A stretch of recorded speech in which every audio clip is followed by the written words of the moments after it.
High বন্ধুরা, তোমরা সবাই কেমন আছো? আমি তো খুব ভালো আছি। আজকের ভিডিওটা হবে আমার আহমেদাবাদ টু কলকাতা সফর কিভাবে করলাম সেটাই তোমাদের সাথে শেয়ার করব। তো ভিডিওটা কেউ স্কিপ করবে না, সবাই প্রথম থেকে শেষ অবধি দেখবে, অবশ্যই তোমাদের ভালো লাগবে। এই দেখো, এটা হচ্ছে আহমেদাবাদ এয়ারপোর্টের ভেতরটা।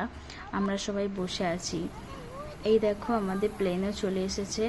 আমরা বাসে করে প্লেনের কাছে চলে এসেছি। যেহেতু আমাদের প্লেনটা একটু দূরে ছিল, তাই আমাদের বাসে করে দিয়ে গেল এখানে প্লেনের কাছে। এই দেখো বাস, তো সবাইকে এখানে দিয়ে যাচ্ছে। সবাই নিচে নেমে দেখতেই পাচ্ছ, কেউ ফটো খিঁচছে, কেউ সেলফি তুলছে।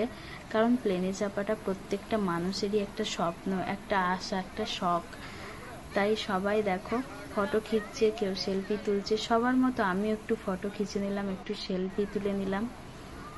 সমস্তটাই করেছি ভয়ে ভয়ে। কেন জানো তো? কারণ আমরা চাপার 5 দিন আগেই আহমেদাবাদের সবথেকে বড় প্লেন দুর্ঘটনা হয়েছিল। তাই প্রচণ্ড ভয় লাগছিল প্লেনে চাপতে। কিন্তু কিছু করার নেই, ট্রেনের টিকিট যেহেতু পাওয়া যায়নি, তাই প্লেনে করেই যেতে হবে। তাই ভয়ে ভয়ে প্লেনে উঠেছিলাম। যতক্ষণ প্লেন ছাড়িনি ততক্ষণ আমি ভিডিও করেছি। তারপর যে প্লেন ছেড়ে দিয়েছে, তখন আমার ভয়ে আর আমি একটা ভিডিও বানাতে পারিনি। সমস্ত ভিডিওটাই আমার হাজবেন্ড বানিয়েছিল। তো বন্ধুরা, বেশি বকবো না, ভিডিওটা প্রথম থেকে শেষ অবধি সবাই দেখো, কেউ স্কিপ করো না। কারণ প্রচণ্ড আওয়াজ হবে ভেতরে, কিছু শোনা যাবে না। তাই ভিডিওটা আমি চালু রাখবো, বাকি কোনো কথা বলবো না। তোমরা প্রথম থেকে শেষ অবধি দেখবে। যারা ইউটিউব থেকে দেখছো তারা প্লিজ একটু সাবস্ক্রাইব করে দেবে, পাশে থাকবে। আর যারা ফেসবুক থেকে দেখছো তারা প্লিজ একটা লাইক, কমেন্ট, শেয়ার করে দেবে। এতে আমার ভিডিও বানাতে আরও বেশি ভালো লাগবে। কমেন্টে প্লিজ জানিও আমার ভিডিওটা কেমন হয়েছে। তো চলো বন্ধুরা, দেখতে থাকো।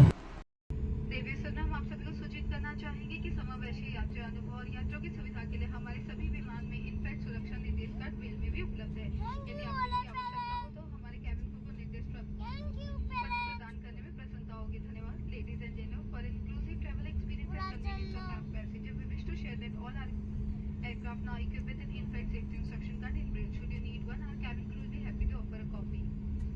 देवी सर ने इस विमान में USB चार्जिंग पोर्ट उपलब्ध है। अब आप पर्सनल इलेक्ट्रॉनिक उपकरण बिना किसी रुकावट के कर सकते हैं। धन्यवाद।